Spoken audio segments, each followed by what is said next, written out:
San Andreas Fault by Scott Alumbaugh. Look, it's the San Andreas Fault! Elena Ruiz smiled openly, dimpling her cheeks, flashing her teeth, crinkling the corners of her eyes behind her oversized sunglasses. She took one hand off the wheel and thrust her right arm across the dashboard to point a slender finger toward Tomales Bay, causing her boyfriend, Bodie Gray, to withdraw his chin and wince as if she'd slapped him rather than just cross his line of sight. A gesture he realized he probably deserved, given his foul mood.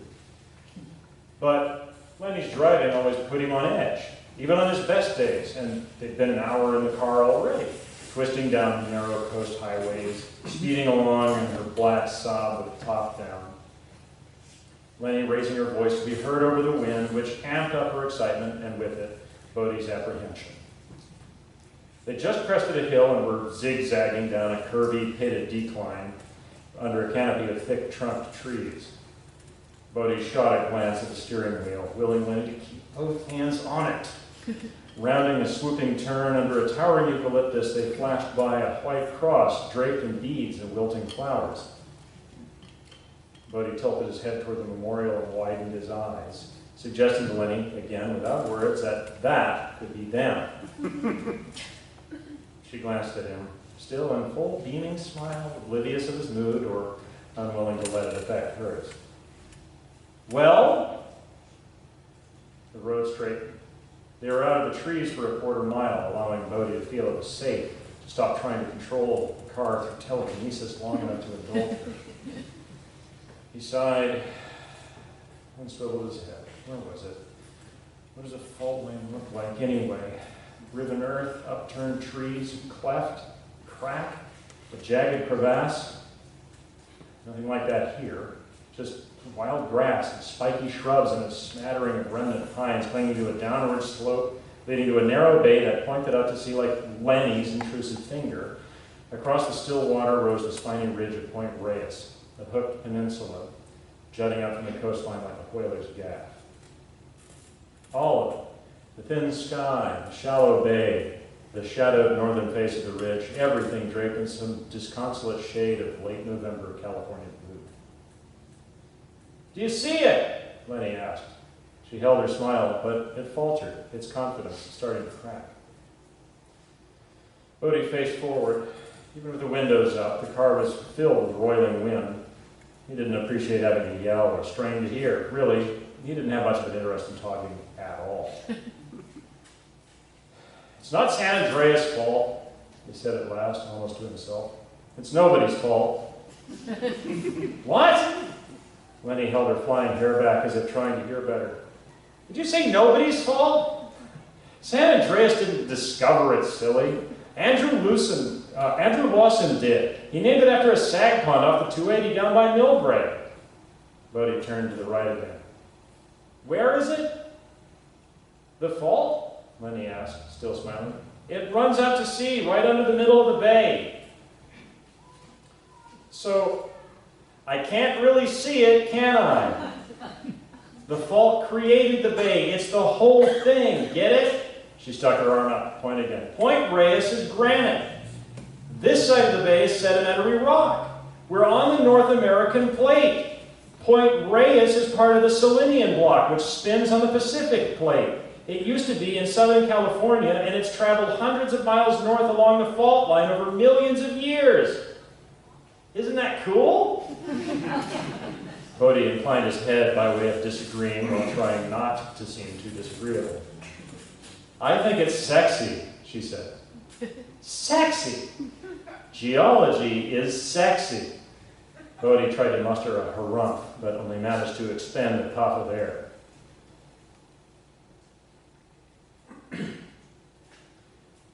Lenny's smile sagged under a deepening pool of disappointment until her lips settled and drew tight. Her eyes focused on the road and both hands remained on the wheel, which should have alleviated Bodie's anxiety, but instead just made him feel like a heel. Tension filled the space between them, pressing each fork toward opposite sides of the car. Look, Bodie said at last, I was trying to make a joke. A pun. San Andreas Fault. Possessive, not nominative. Attributive. Lenny said. Do you really want to argue about grammar? Lenny paused. I get it. I just couldn't hear what you were saying over the wind.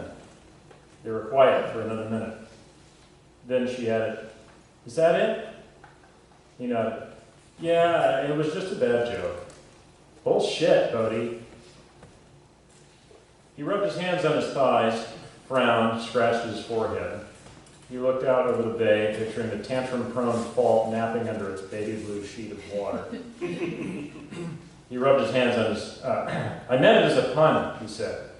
But now that I think about it, it's kind of a good analogy. For us, I mean. It's like the plates touch each other here at the fault, right? But they're going in different directions. Most of the time they move along, no problem, but occasionally there's a hang-up, then some scraping, and after that an earthquake, then everything's quiet again. It's not the fault's fault, so to speak, it's just the nature of a fault. He paused while the road wound up another rise through a canopy of cypress. They passed a shuttered, clappered oyster bar with a gravel parking lot, peeling shoulder season bags. Beyond stood a weather-beaten wharf with two rusty trawlers anchored nearby. Everything still, unmoving, as if shellac. We kind of live along a fault line, you and I, Bodie continued. We're going in different directions. It's not anyone's fault. He suppressed a half grin, tacitly apologizing for repeating the pun. But occasionally it causes problems, like this. Lenny shook her head. People aren't rocks, Bodie. Relationships aren't tectonic. There is no greater force at work here. You decide, and you act. Or in your case, you cause a result by choosing not to act. I just think relationships should flow better. Flow? Bodie, nothing flows. Everything is pushed or pulled, nudged or forced. Her voice was tense, exasperated. Everything takes work. Relationships, love, they take work. Bodie nodded, wishing he kept his pun to himself. He took a deep breath to tamp his rising frustration while he searched the blue morning for a way to respond. They had been traveling nearly a week now, a destinationless tour around Northern California, a break, at Lenny's suggestion, from her psychology practice, from his law firm, and for both of them, from the immigration clinic where they volunteered and had met. Bodie's 20s were all about hooking up. Nearly halfway into his 30s, dating seemed more about latching on. Relationships traced a trajectory on which he could track the emotional arc from incept date to terminal phase. Most time, a conversation triggered the beginning of the end. It usually surfaced about 5 months in, where he and Lenny were now. Month 5 was always pregnant with dread about when the relationship conversation would come up and how bad the fallout would be when he failed to do the right thing, as he always did. He wasn't ready for marriage, children. He didn't know if he'd ever be. What was so evil about that?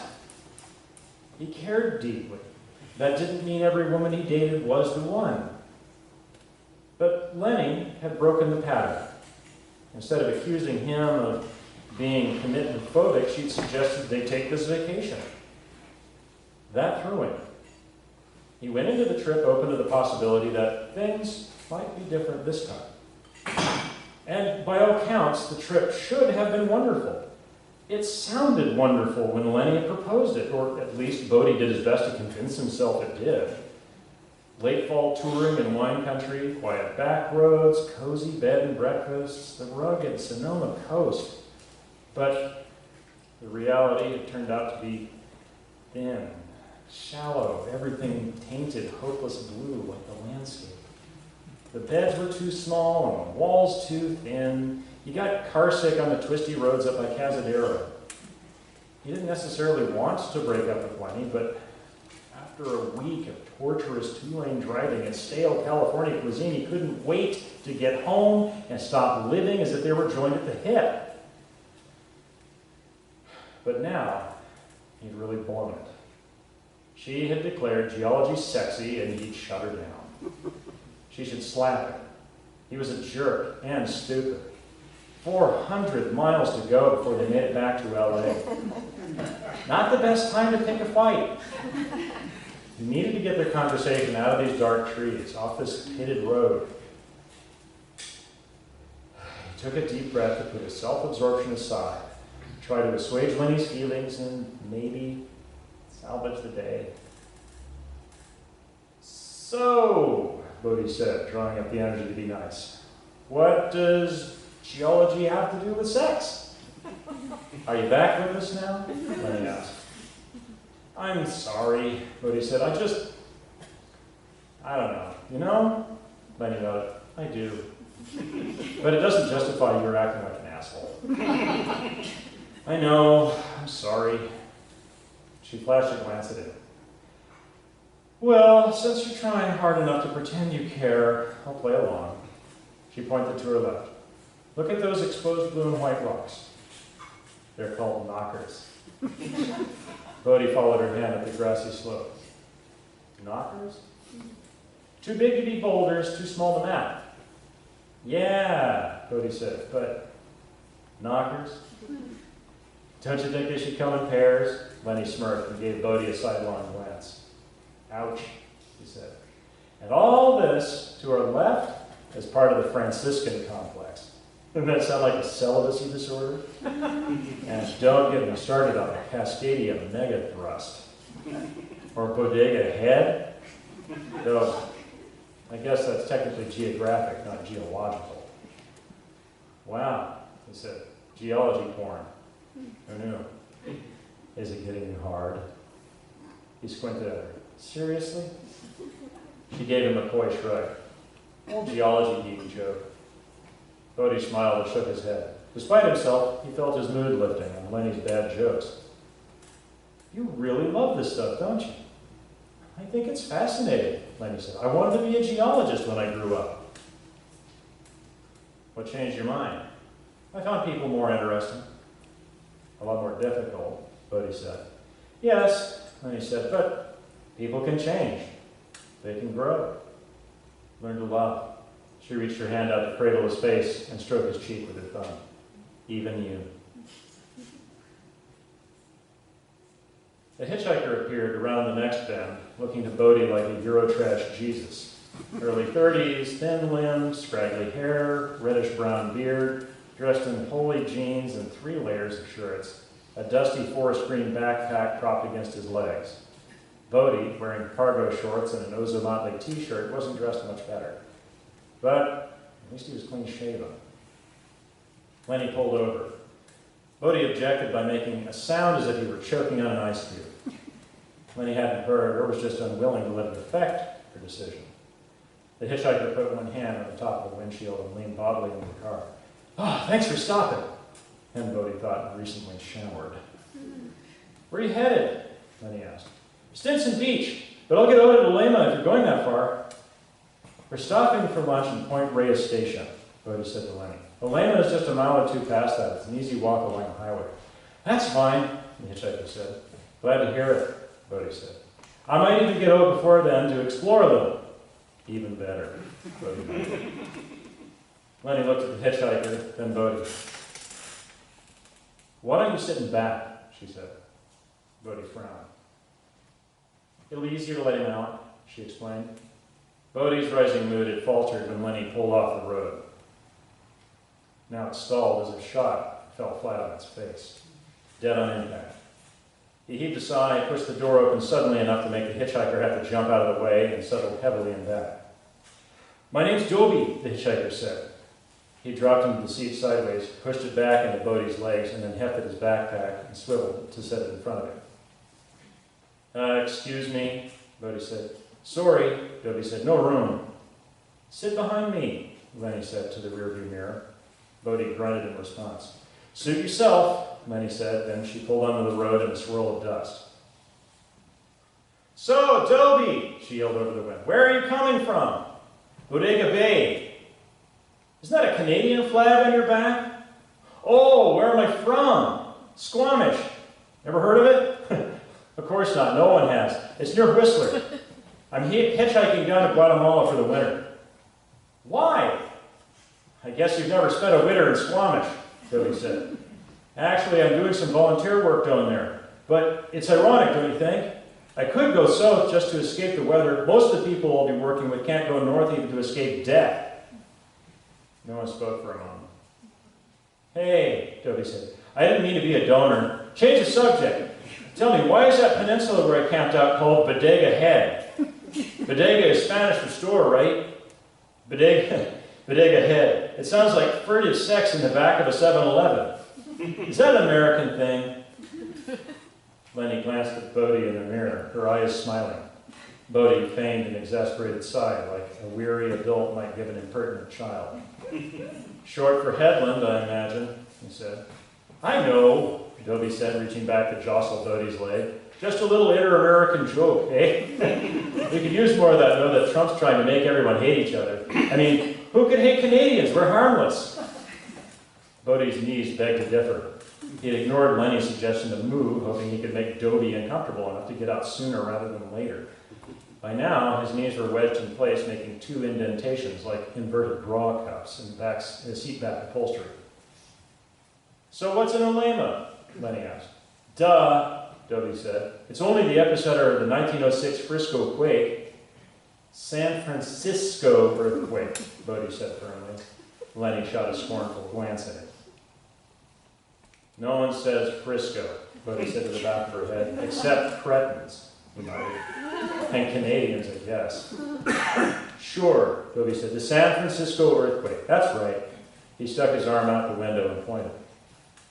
Hey, I was wondering, do you know why the hills over there look different from these? That ridge across the bay.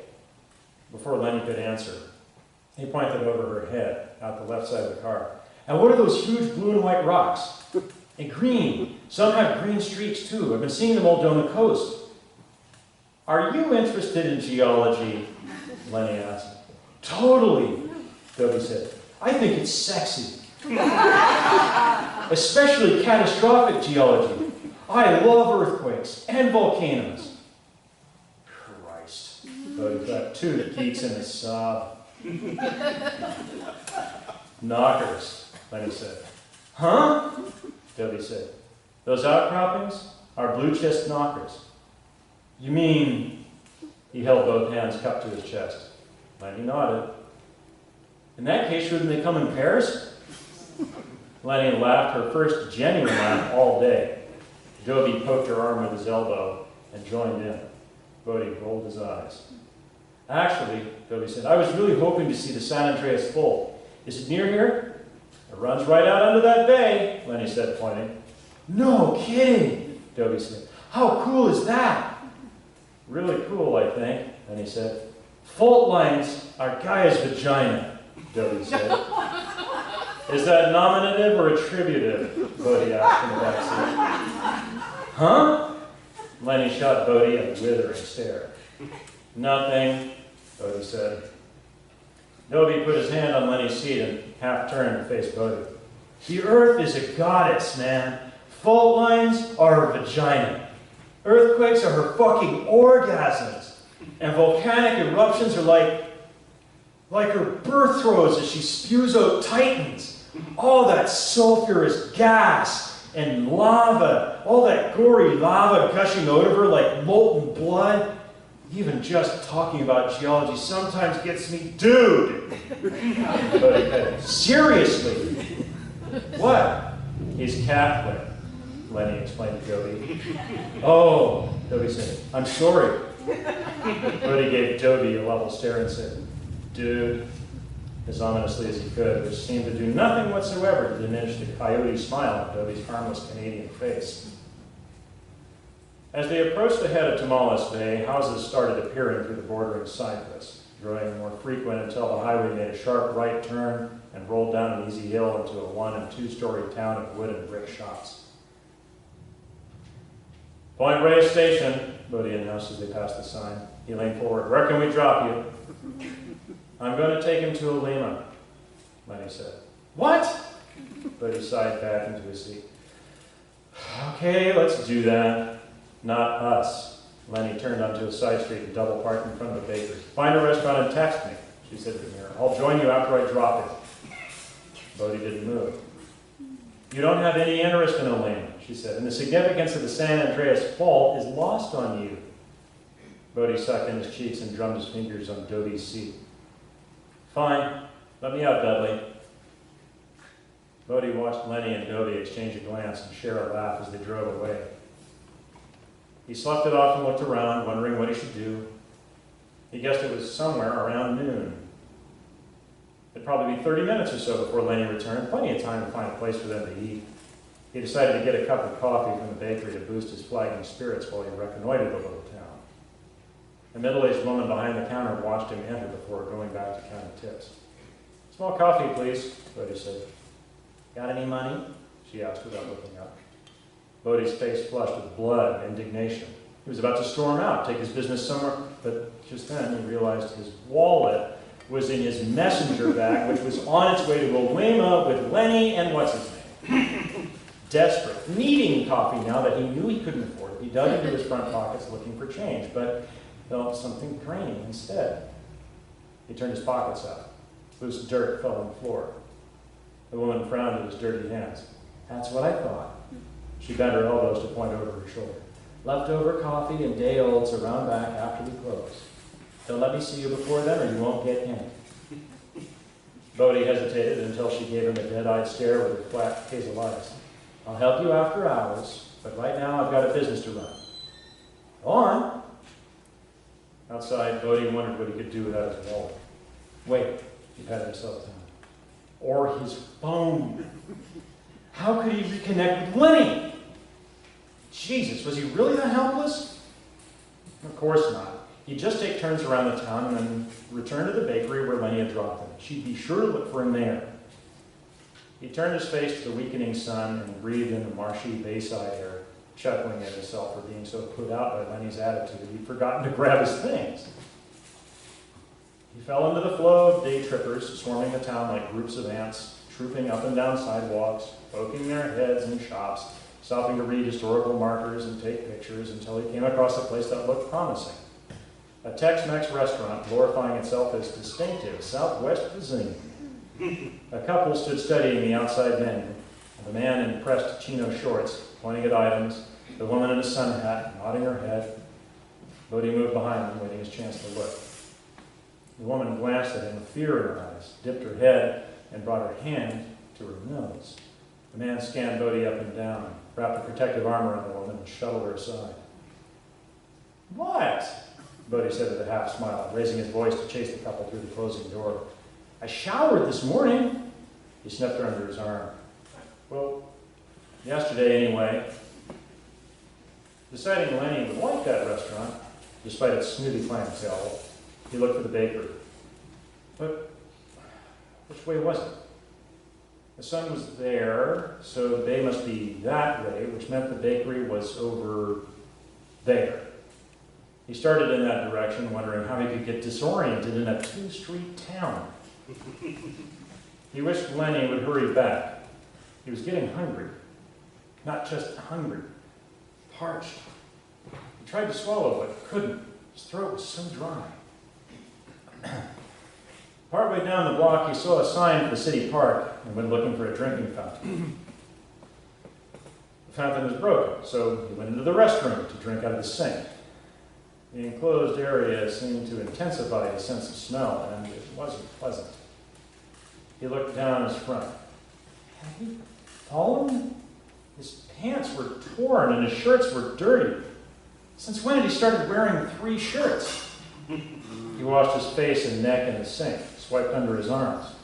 When he finished, the counter was soaked, but there was only a blower, no paper towels. He felt bad about leaving a mess, but what could he do?